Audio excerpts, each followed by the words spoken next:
Bismillahirrahmanirrahim. Semoga acara kegiatan hari ini dapat berjalan. Kemudian selanjutnya sambutan dari Ketua Ombel dari Ibu Farida.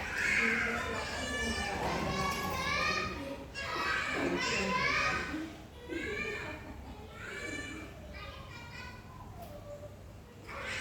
Terima kasih atas waktu yang diberikan dari Ibu Ferry. Bismillahirrahmanirrahim. Assalamualaikum warahmatullahi wabarakatuh. Waalaikumsalam warahmatullahi wabarakatuh. Assalamualaikum warahmatullahi wabarakatuh.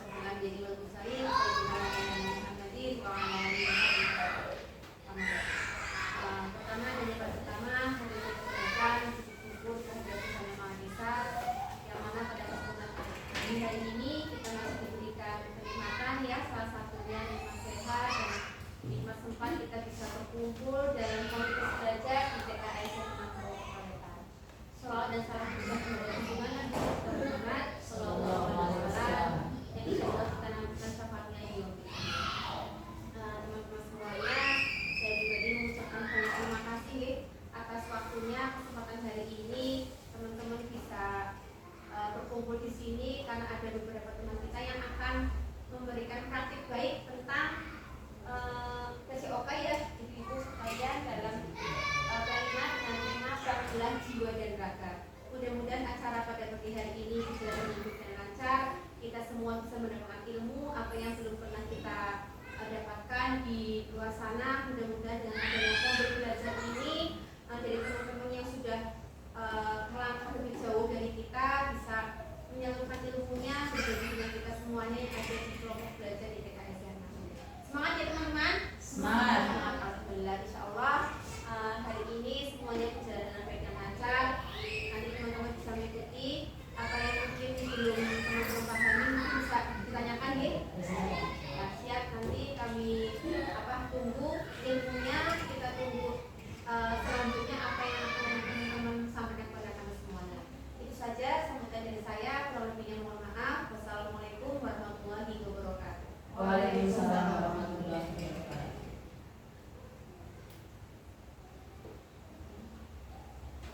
terima kasih kepada Ibu Farida atas sambutannya pagi hari ini. Terima kasih teman-teman, masih semangat ya? Semangat. Oke, sesi selanjutnya ini kita yang paling ditunggu.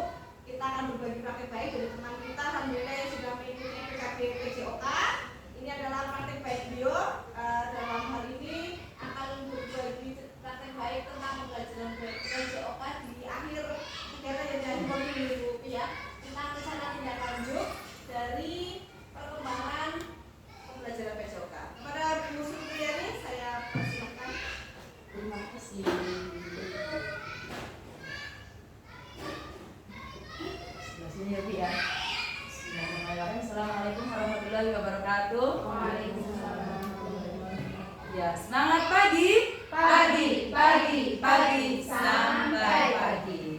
Ya, alhamdulillahirabbil alamin. Assalatu wassalamu ala sayyidil anbiya'i wal mursalin wa ala alihi washabihi ajma'in, amma ba'du. Terima kasih pertama-tama saya ucapkan kepada Kepala TKS yang 6 Purwokerto, Ibu Farida Romadona, SPD. Terima kasih juga kepada teman-temanku, rekan sejawat, guru dan tenaga pendidik TKS yang 6 Purwokerto yang tergabung dalam komunitas belajar Squad Abah 6. Masih semangat? Semangat. Ya, baiklah teman-teman, sebelum masuk kepada tugas saya, ini adalah bagian dari tugas saya dalam mengikuti kegiatan PKG PCOK tahap 2 tahun 2024 di Kabupaten Banyumas ya. Ini adalah rencana tindak lanjut bagian dari tugas di modul 3 ya. Ini sudah mau ke sesi akhir ya.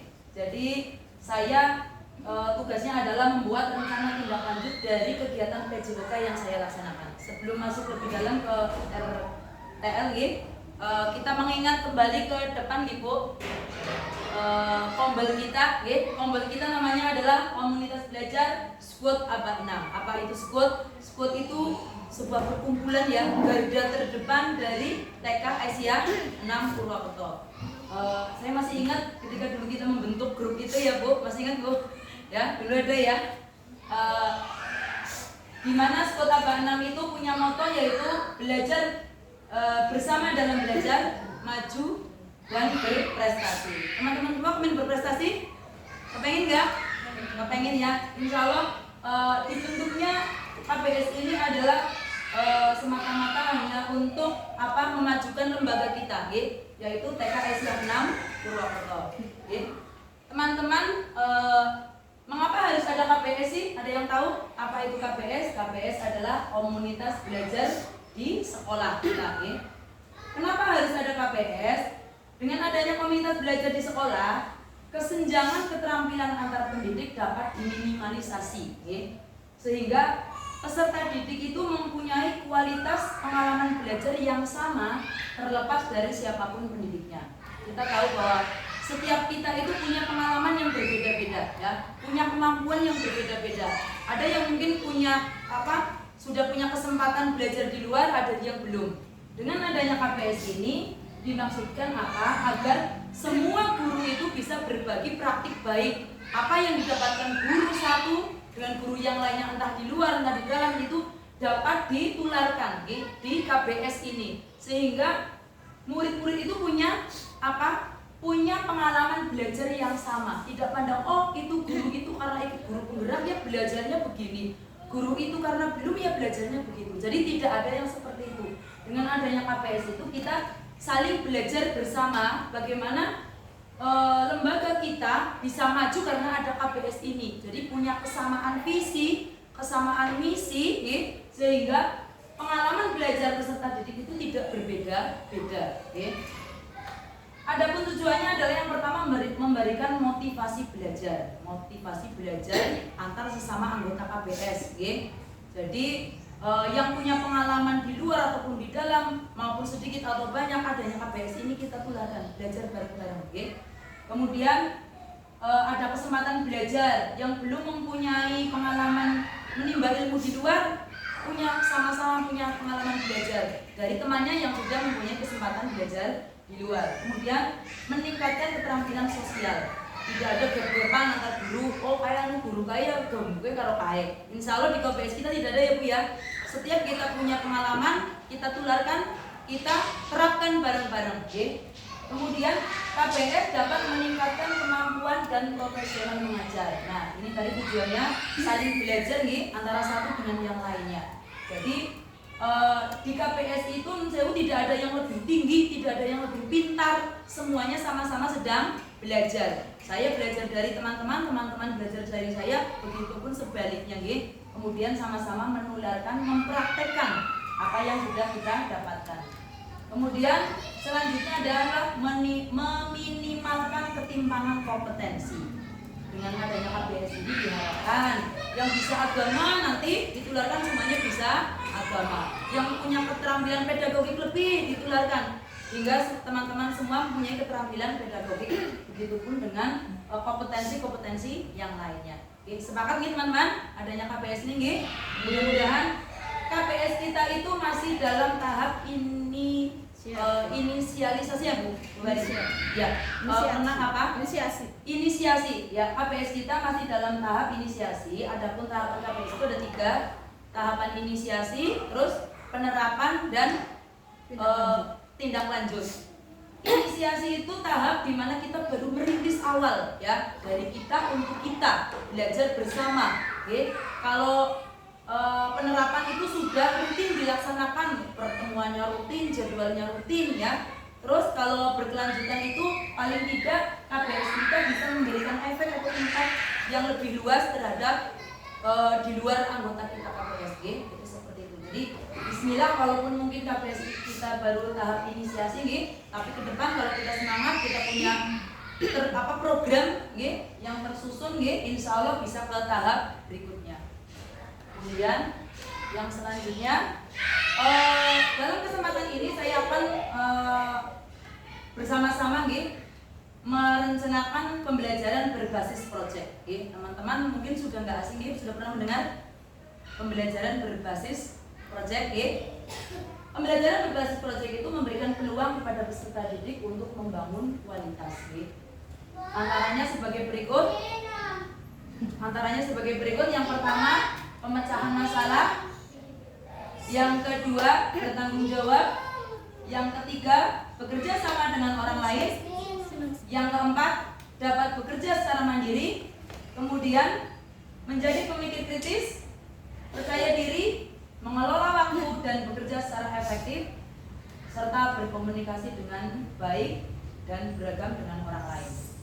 Teman-teman, untuk membedakan apa sih pembelajaran berbasis project dengan yang lainnya, itu antara lain dengan pembelajaran berbasis project itu yang membedakan adalah ada hasil, ya, ada produk yang kita hasilkan dari pembelajaran ini. Jadi proyek itu menghasilkan sesuatu yang dapat kita manfaatkan bersama sebagai bahan pembelajaran untuk anak. Kira-kira seperti itu nih teman-teman. Berbeda dengan mungkin pembelajaran yang lainnya, berbasis proyek itu waktunya lama, tidak cukup 1-2 hari, ada yang 1 minggu, ada yang 1 bulan, tergantung proyek apa yang kita rancang, yang kita buat bersama dengan anak-anak. Jadi memang perlu waktu yang lama nih, berbeda dengan pembelajaran yang lainnya. Baik teman-teman, kita masuk ke sesi selanjutnya, yaitu adalah tugas saya membuat rencana tindak lanjut dari modul 3 dalam PKG PJOK. Rencana tindak lanjut yang saya buat adalah membuat senam kreasi untuk anak usia dini. Dalam kaitannya yaitu yang insya Allah akan kita terapkan dalam P5 dengan tema Bangunlah Jiwa dan Raga. Itu project yang insya Allah saya buat nanti bersama dengan teman-teman. Oke. Ya. Latar belakang saya membuat project ini adalah senam adalah kegiatan yang sangat disukai oleh anak-anak. Setiap pagi anak-anak setelah mendengar bel berbunyi langsung baris. Kita mengadakan kegiatan pagi ceria dan salah satu di antaranya adalah senam. Kegiatan senam ini insya Allah setiap pagi ditunggu-tunggu oleh anak-anak. Jadi mereka sangat antusias melakukan kegiatan senam, apalagi jika senam yang dilaksanakan adalah senam yang mereka sukai, ya mereka pilih. Kadang-kadang kan anak, Bu, aku mau senam ini, mau senam ini. Tapi kita sebagai guru punya kemampuan yang terbatas, Dalam hal ini, senam anak usia dini itu memiliki peranan yang sangat penting dalam mendukung perkembangan fisik anak. Memberikan stimulus yang tepat melalui aktivitas fisik seperti senam sangatlah penting karena sangat mendukung berbagai perkembangan, antaranya adalah perkembangan fisik, yaitu mengembangkan keterampilan motorik, pertumbuhan tulang dan otot, dan keseimbangan serta koordinasi. Selanjutnya adalah perkembangan kognitif, diantaranya melatih konsentrasi dan fokus, serta pemahaman pola dan gerakan. Itu teman-teman di antara manfaat dari senam untuk anak usia dini. Sampai sini paham teman-teman? Ya. Selanjutnya, kegiatan senam yang dilaksanakan pagi ceria itu sudah sangat baik menurut saya dalam mengembangkan kegiatan fisik dan kesehatan anak. Jadi anak-anak sebelum belajar itu sudah istilahnya dibakar dulu kalorinya agar semangat dalam memasuki kelas serta mengikuti pembelajaran selanjutnya. Namun dari segi mempromosikan suara pilihan dan kepemilikan itu saya rasa masih kurang. Kadang-kadang anak menginginkan senam ini, tapi kebetulan mungkin keterbatasan kita sebagai guru belum begitu menguasai. Kemudian pilihan mereka memilih ini ternyata banyak yang memilih yang lainnya karena murid kita kan jumlahnya banyak antara murid yang satu dan yang lainnya pastilah pemilihannya berbeda. Kemudian kepemilikan juga masih kurang. Kadang-kadang anak ketika mengikuti senam yang mungkin tidak disukai, kadang kurang percaya diri, kurang semangat dan sebagainya. Selain jenis senam yang terbatas, anak juga cenderung mengikuti gerakan yang dicontohkan oleh guru. Jadi kadang-kadang anak memang yang namanya anak usia dini masih hanya mengikuti contoh yang diberikan guru, padahal mungkin mereka ingin melakukan gerakan yang lainnya dari senam itu. Mereka ingin punya kreativitas yang lain dari senam itu. Sehingga menurut saya pengalaman gerak dari peserta didik masih sangat terbatas. Semestinya dengan memiliki aset lapangan yang cukup luas karena kita lapangan halamannya luas dan murid yang banyak, anak-anak itu bisa secara bergantian mempromosikan atau menampilkan senam yang mereka kuasai dengan leluasa dan penuh dengan percaya diri. Dari keterbatasan pengalaman gerak inilah yang membuka pikiran saya, kenapa saya mencetuskan RTL-nya ini untuk merancang pembelajaran berbasis proyek, yaitu senam kreasi untuk anak usia dini. Hal ini sejalan dengan konsep pendidikan gerak, yaitu tidak membatasi pengalaman gerak peserta didik dengan memberikan kesempatan seluas-luasnya untuk bergerak kepada anak didik kita. Dalam hal ini karena mungkin murid kita kan banyak, otomatis kita nanti adakan jadwal bagaimana anak bisa secara bergiliran mempromosikan suara pilihan dan kepemilikan mereka dalam kegiatan senam kreasi anak usia dini. Ya. Selanjutnya untuk tujuan program teman-teman, tujuan programnya di sini adalah agar peserta didik mampu mempraktekkan rangkaian senam berirama secara baik dan benar serta mempunyai percaya diri yang tinggi.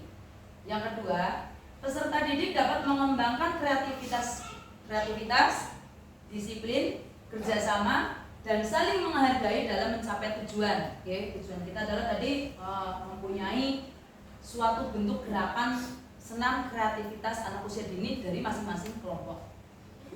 Tujuan yang ketiga adalah melalui kegiatan senam dapat mendukung penguatan dan karakter Pancasila serta penanaman kebiasaan hidup sehat. Insya Allah nanti kegiatan senam kita akan ditampilkan pada gelar karya P5 dengan tema Bangunlah Jiwa dan Raga. Masih semangat ya teman-teman?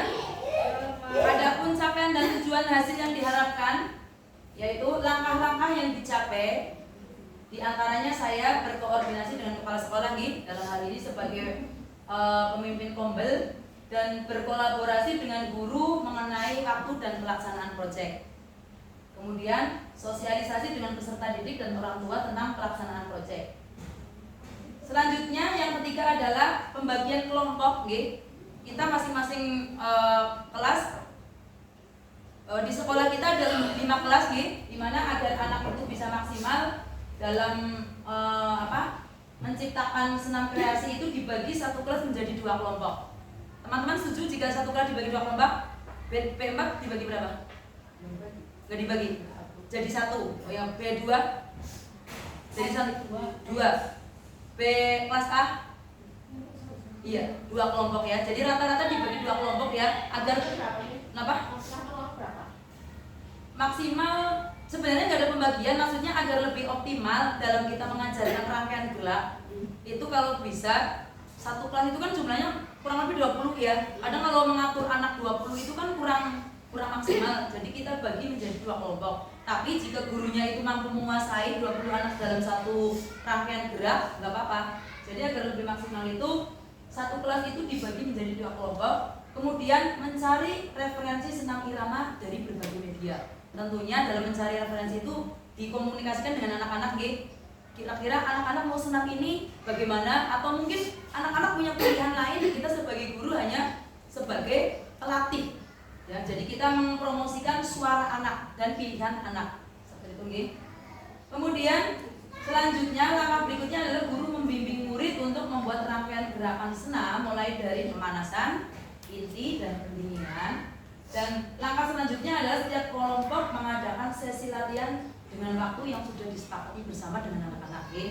Tentunya karena ini bukan kegiatan intrakurikuler, kalau bisa tidak mengganggu kegiatan intrakurikuler. Ya.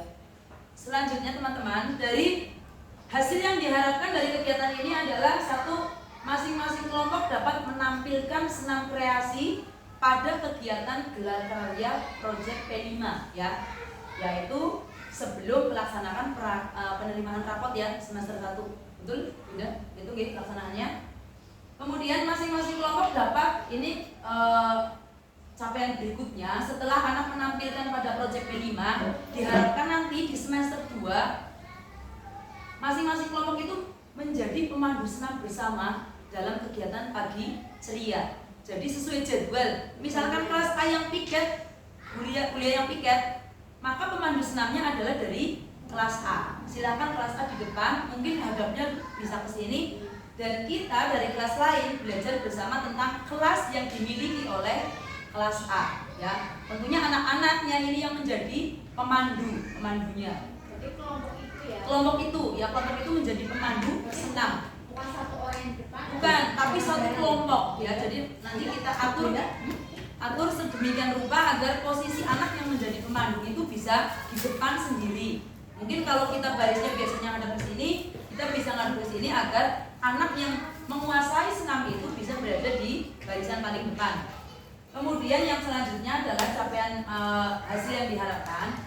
Masing-masing kelompok itu bisa membuat video gerak senam berirama. Jadi tidak hanya menjadi pemandu senam, tidak hanya ditampilkan dalam proyek P5, tapi bisa divideokan ya, dan kita publikasikan melalui sosial media sekolah. Kita ada Instagram ya, ada YouTube. Kita gunakan kanal YouTube kita untuk mempromosikan ya apa yang menjadi kegiatan KPS kita di sekolah. Kira-kira seperti itu teman-teman, setuju? Ya. Masuk selanjutnya ya. Struktur program yang saya buat adalah yang pertama, jenis kegiatan ini adalah kegiatan kokurikuler. Jadi di luar kegiatan intrakurikuler. Harapannya tidak mengganggu pembelajaran yang lain di pembelajaran pokok lainnya. Monggo untuk sesi latihan itu bisa diatur sedemikian rupa dari guru kelasnya masing-masing. Boleh setelah jam pelajaran atau boleh menggunakan tugas latihan di rumah bekerja sama dengan orang tua, gitu. Boleh secara mandiri atau secara berkelompok. Monggo, jadi bisa teman-teman nanti share linknya latihan di rumah baik secara mandiri atau berkelompok. Yang selanjutnya adalah sasaran peserta. Semua peserta di lembaga ini mulai dari kelas A usia 4 sampai 5 tahun dan kelas B usia 5 sampai 6 tahun adalah peserta ya, mempunyai kontribusi sama untuk menciptakan senam kreasi anak usia dini. Kemudian guru yang terlibat adalah semua guru kelas ya, semua guru kelas dari kelas A dan B yang tergabung dalam komunitas belajar sekolah. Oke, kira-kira siap teman-teman? Insya Allah siap ya. Kemudian lini masa dari program adalah yang pertama koordinasi dengan kepala sekolah dan guru dalam KPS. Itu kita sudah terlaksana, sudah ada koordinasi kemarin. Bu, bagaimana kalau kita proyek P5 itu tentang temanya bangunlah jiwa dan raga. Kalau kemarin mungkin sudah tanah air ya, berkebinekaan ya. Sekarang adalah bangunlah jiwa dan raga. Kemudian sosialisasi dengan peserta didik dan guru, dengan wali murid ya. Ini salah sosialisasi dengan peserta didik dan wali murid tentang waktu sama antara tanggal 25 sampai 30 November. Mungkin kemarin waktu pertemuan sudah disampaikan akan ada kegiatan gelar karya P5 sebelum penerimaan rapor.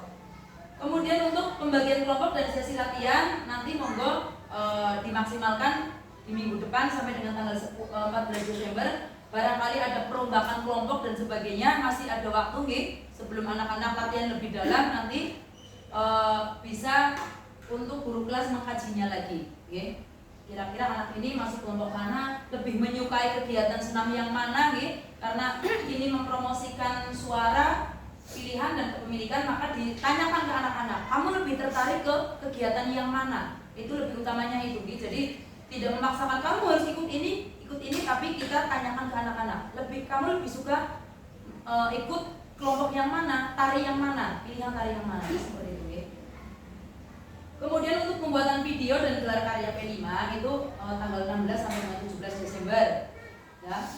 Kalau gelar karya P5 kira-kira ada perubahan? Tidak? Kemungkinan itu Bu, tanggal untuk pembagian kelompok kan sudah mungkin ya dari iya, tapi untuk pematangan itu sekitar tanggal 9 sampai dengan 13. Pematangannya? Ya, pematangan gerak dan sebagainya. Kompakan kemarin sudah kami sampaikan pada saat pertemuan murid tanggal 9, jadi kan minggu yang akan datang ya, 9 sampai dengan 13. Memang sih mungkin di awal-awal bulan Desember nanti mungkin bisa lebih difokuskan kembali ya, misalnya untuk penataan ini kelompok mana yang sesuai. Nanti untuk pelaksanaan itu dua kaliannya kemungkinan bisa 14 Desember. Jadi ada maju. Ya, terima kasih Bu Ida atas masukannya. Jadi ini untuk gelar karya ada sedikit perubahan yang tadinya mungkin tanggal 18 Desember, insya Allah akan dimajukan menjadi tanggal 14 Desember. intinya sama sebelum penerimaan rapot. Iya. Jadi ada jeda istirahat, ya, 1 minggu untuk persiapan. Kemudian untuk pemandu kegiatan pagi ceria mungkin bisa kita laksanakan mulai semester 2 ya. Semester 2 mungkin nanti anak-anak kan sudah menampilkan di P5, sudah membuat video, insya Allah sudah hafal gerakannya. Jadi anak-anak mungkin mulai dari semester 2 sudah bisa menjadi pemandu kegiatan senam untuk teman-temannya di kegiatan pagi ceria. Oke. Bukan Bobi, Ya, gimana? Tadi itu kan ada pembuatan video. Ya. Dalam karya P5 itu maksudnya pembuatan video itu gimana? Video senam masing-masing. Jadi anak itu tidak hanya menampilkan senamnya saja, tapi direkam, divideokan, ya, per kelompok divideokan sendiri. Misalkan Karena dipublikasikan. iya, dipublikasikan. Jadi kita nanti kalau ada 10 kelompok dalam proyek ini kita sudah mempunyai 10 video kegiatan kreasi senam kreasi anak usia dini yang kita akan upload di sosial media sekolah. Oke, paham? Jadi beragam senamnya. Oke, bisa dilanjut teman-teman? Ya. Kemudian untuk kapasitas aset sekolah yang dimiliki, yang pertama aset manusia, ada kepala sekolah, guru, tendik, murid, wali murid yang siap bekerja, berkolaborasi menjalankan program dengan baik. Aset yang kedua adalah fisik, diantaranya adalah gedung sekolah, aula, halaman yang luas, ada sound system, internet, laptop, ada kamera, ada tripod yang siap mendukung program dari sesi perencanaan sampai dengan sesi pelaksanaan. Selanjutnya adalah aset finansial. Kita mempunyai dana BOPG dan dana pendidikan yang dialokasikan untuk kegiatan proyek P5. Selanjutnya aset politik. Di sini adalah kebijakan dari kepala sekolah dalam menjalankan program proyek ini dengan baik, dan aset sosial yaitu kerjasama dari berbagai pihak seperti KPS dengan wali murid dan pihak lain untuk melaksanakan program ini. Mungkin nanti di kegiatan P5-nya ada yang mau membuka bazar, ada kerjasama dengan pabrik atau pembuat baju, seragam dan sebagainya. Itu adalah aset sosial yang kita miliki. Yang selanjutnya adalah rancangan pelaksanaan kegiatan dalam gelar karya P5. Yang pertama adalah saya punya gambaran untuk kegiatannya. 1. Diadakan senam bersama guru, murid, dan orang tua untuk pembuka kegiatan. Selanjutnya ada stand makanan dan minuman kesehatan dari masing-masing kelas. Nanti kita bikin stand dari masing-masing kelas itu. Kemudian ada tampilan senam kreasi tiap kelompok. Nanti kita sediakan panggungnya. Kemudian yang terakhir adalah pemberian reward kepada anak-anak. Dan yang terakhir adalah evaluasi terhadap pelaksanaan kegiatan. Itu adalah rancangan pelaksanaan kegiatan dalam gelar karya P5. Yang selanjutnya adalah evaluasi program. Di sini evaluasinya ada 3. Yang pertama adalah persiapan, ada pelaksanaan, dan ada video senam. Untuk persiapan, evaluasi itu melalui observasi saat latihan. Apakah siswa mampu mengikuti gerakan senam atau kesulitan? Dari pada sesi latihan itu ada observasi ya, ada evaluasi. Ketika ada kesulitan mungkin kita mencari solusi. Bagaimana nih anak agar tidak kesulitan? Apakah dipindahkan kelompoknya atau bagaimana? Itu seperti itu. Kemudian guru memberikan umpan balik kepada peserta didik mengenai gerakan yang dilaksanakan dan mencari solusi secara bersama-sama. Evaluasi selanjutnya adalah evaluasi dalam pelaksanaan, yaitu penilaian dilakukan pada saat penampilan senam dengan unjuk kerja berkelompok pada gelar karya P5 dengan rubrik asesmen otentik yang disediakan oleh guru. Nanti teman-teman akan saya pandu bagaimana membuat rubrik asesmen otentik pada kegiatan gelar karya P5 ini. Yang selanjutnya adalah melakukan sesi wawancara kepada siswa. Apakah siswa merasa senang atau gembira atau perasaan yang lainnya pada saat melaksanakan kegiatan senam ini. Yang selanjutnya adalah video senam. Pembuatan video bisa dilaksanakan terpisah dari penampilan peserta, jadi bisa terpisah atau bisa bersama-sama pada saat kegiatan P5.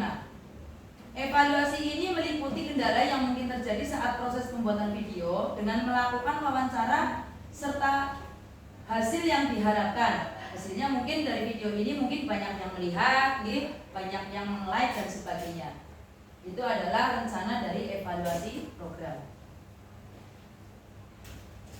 Ya, kemudian teman-teman yang terakhir adalah kemungkinan tantangan. Ya, yang namanya melaksanakan kegiatan atau membuat suatu proyek itu pastinya ada tantangannya, gitu. Tidak semua berjalan dengan berjalan dengan mulus dalam suatu kegiatan. Ini adalah kemungkinan tantangannya. Yang pertama, kalau menurut saya itu melatih senam anak usia dini itu membutuhkan kesabaran ekstra dari guru sebagai pelatih, gitu. Otomatis kita satu guru mengajar 20 murid pasti tantangannya ada saja, gitu. Apalagi itu anak usia dini. Yang kedua adalah membuat pola latihan atau gerakan senam serta mengatur peralihan dan mengkondisikan siswa saat kegiatan. Jadi mungkin kegiatannya mau membuat pola latih sesederhana apapun, yang namanya mengatur anak usia dini pasti ada tantangannya. Okay. Kemudian tantangan berikutnya mungkin adalah pada waktu pembuatan video senam dan uploadnya. Selanjutnya adalah tantangan mungkin yang lebih kompleks adalah di persiapan dalam gelar karya P5. Mungkin itu teman-teman, okay. Jadi ini adalah kemungkinan tantangan yang kita hadapi saat membuat proyek pembelajaran berbasis proyek ini, yaitu menciptakan senam kreasi untuk anak usia dini. Nanti kita mencari solusi bersama-sama nih, bagaimana kira-kira untuk tantangan yang pertama ketika melatih senam anak usia dini, agar mungkin kesabaran kita bisa, ya yang namanya guru TK ya, kira-kira dari teman-teman nanti bisa mengajukan, oh solusinya seperti ini ya, di tantangan kedua seperti ini, ketiga seperti ini, dan keempat seperti ini. Jadi mungkin itu teman-teman yang dapat saya sampaikan terkait dengan rencana tindak lanjut untuk pembelajaran berbasis proyek, yaitu menciptakan senam kreasi untuk anak usia dini. Kira-kira sampai di sini teman-teman ada yang ditanyakan, atau mungkin ada yang mau, kita masih punya waktu nih kurang lebih 5 menit untuk bersama-sama mencari solusi bersama untuk kemungkinan tantangan ini. Ayo monggo dari Bu Eni, silakan. Sesuai yang tadi dimakai yang untuk melatih anak dengan kelompok sebanyak besar ya. Solusi tadinya kan jadi 2 kelompok. Tapi ternyata dua-duanya oke ikut. Jadi semuanya ikut. Jadi kami tetap membuat 2 senam. Cuma kalau mereka juga pengen ikut ini, akhirnya saya juga udah semua ikut. Cuma nanti posisinya itu kalau yang pemainnya anak-anak saya kan cuma 6. Yang pertama tuh senam pertama mungkin di atas, bagian atas, nanti bagian yang bagian bawah kan mungkin kondisi panggungnya nggak kuat, itu yang di bawah yang di atas. Itu yang pertama. Alasan saya itu kenapa kok nggak berdua. Yang kedua itu untuk saya mau tanya untuk masalah ini ya. Itu ketika kita melatih anak senam itu kan mereka kan punya dunia sendiri loh. Bagaimana? Jadi pemain harus ke kanan, dia ke kiri kan, terserah dia sendiri. Dan itu saya bertanya, bagaimana cara mengkondisikannya itu loh. Kalau selama ini sudah begitu ke kanan-kanan, tetap dia seperti kayak asik dengan musiknya sendiri, asik dan gerakannya sendiri. Jadi yaudahlah, mungkin itu anak lagi mau mengapresiasikan. Jadi apakah memang itu salah kita sebagai guru harus ke sana, harus memang udah terserah anak-anak itu lah, dia asik dengan musiknya, saya maunya kayak gini kok, seperti itu. Oh iya, terima kasih Bu Eni atas masukan dan pertanyaannya, gitu. Saya menanggapi yang pertama, pembentukan kelompok.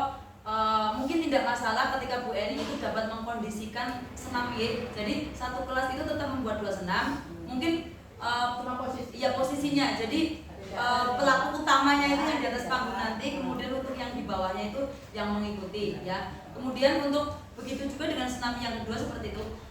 Apa sama. Oh ya, tidak apa-apa. Jadi 2 senam. Satu kelompok itu 2 senam gitu. Jadi semua anak ikut dua-duanya itu. Karena saya juga pengen itu Bu, lah kan nggak mungkin kita kan melarang anak. Dia pengen mereka ingin mempromosikan suara mereka, ingin bukan semua aja.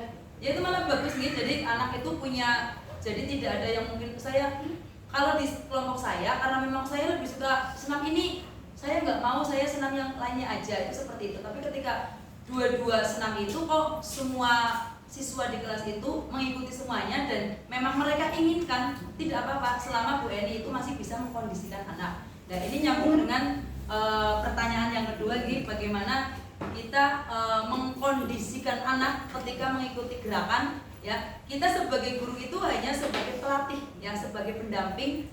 Adapun gerakan itu, anak itu yang namanya anak itu ada yang paham dengan perintah, paham dengan aturan. karakteristik anak usia dini itu kan bermacam-macam ya. Jadi kita memang tidak bisa memaksakan, selama yang penting anak bisa mengikuti aturan dalam suatu kegiatan. Kamu boleh bergerak senyamannya kamu, tapi dalam ruang gerak anak ya. Jadi konsep gerak itu kan ada konsep ruang ya. Jadi anak itu punya ruang gerak pribadi di mana anak bisa bergerak di lingkungannya sendiri. Ada ruang gerak yang bisa melebar ke arah teman. Jadi selama anak itu bergerak di ruang ranah pribadinya, berbeda pun tidak apa-apa ya. Jadi sing penting tidak meromboli ruang gerak temannya ya. Inilah apresiasi kita pada anak karena memang anak itu kan karakteristiknya beda-beda. Jadi tidak usah kita paksakan. Ora gelem pun digapaken maning ya. Yang penting anak bisa mengapresiasikan gerak mereka gitu. Bisa oh iya, saya sukanya gerakan yang seperti ini. Selama mereka tidak mengganggu kenyamanan gerak temannya, tidak mengganggu ruang gerak temannya, menurut saya tidak masalah. Seperti itu gitu. Jadi ya ini malah menjadi lucu yang namanya anak usia dini kan seperti itu ya. Iya, yang penting tidak mengganggu gerakan temannya. Itu seperti itu menurut saya. Terima kasih Bu. Kira-kira teman-teman ada lagi yang ditanyakan dari yang lain? Ya. Iya boleh, satu lagi ya. Boleh silakan. Iya. Nah ternyata setelah dilatih selama Iya. ini tuh ada 1 kali 2 orang yang pengen aku maunya ini aja senam ini, berarti diganti aja. Iya. Berarti jumlahnya Nggak sama, nggak apa-apa. ya, Nggak apa-apa, maksudnya iya. nggak harus 50%. Soalnya memang ada 2 anak yang pengen senamnya ganti ya. Iya. Iya. Ya, dari tujuan pembelajaran kita adalah pembelajaran berbasis project ya. Jadi menciptakan suatu gerakan di mana kegiatan ini wajib mempromosikan pilihan, suara dan kepemilikan anak. Jadi kita memberikan kebebasan kepada anak untuk memilih. Jadi nggak harus satu kelompok itu jumlahnya 10, 9 dan 9 sesuai dengan keinginan mereka, gitu. Apa yang mereka minati, apa yang anak minati. Misalkan misalnya 20 ada 8 dan 12 nggak apa-apa, yang penting anak nyaman melakukan kegiatan itu. Jadi intinya seperti itu. Jadi ketika membuat suatu gerakan pun kalau anak merasa nyaman kan otomatis lebih maksimal, lebih dapat terkontrol lagi, mungkin seperti itu. Oke. Ada lagi teman-teman? Cuman Iya. awalnya memang anak itu sendiri sebenarnya yang Iya. ini. Mungkin merasa kesulitan apa ya? Oh. Iya. Jadi kepengen mencoba yang lainnya. Ya dari ini masih dalam sesi, masih ada rentang waktu 2 minggu gitu, jadi masih ada persiapan untuk kita bersama-sama memantapkan mana nih pilihan anak, mana yang dipilih oleh mereka dan memfikirkan untuk pembagian kelompoknya. Mungkin itu saja teman-teman apa yang dapat saya sampaikan gitu. Nanti ketika tantangan-tantangan ini kita pecahkan bersama gitu dalam kelompok kita bagaimana baiknya agar pembelajaran berbasis proyek ini menghasilkan sesuatu yang memang sesuai dengan minatnya anak. Seperti itu nggih. Kurang lebihnya mohon maaf, dari saya tutup nggih. Assalamualaikum warahmatullahi wabarakatuh. Aku saya kembalikan kepada moderator silakan.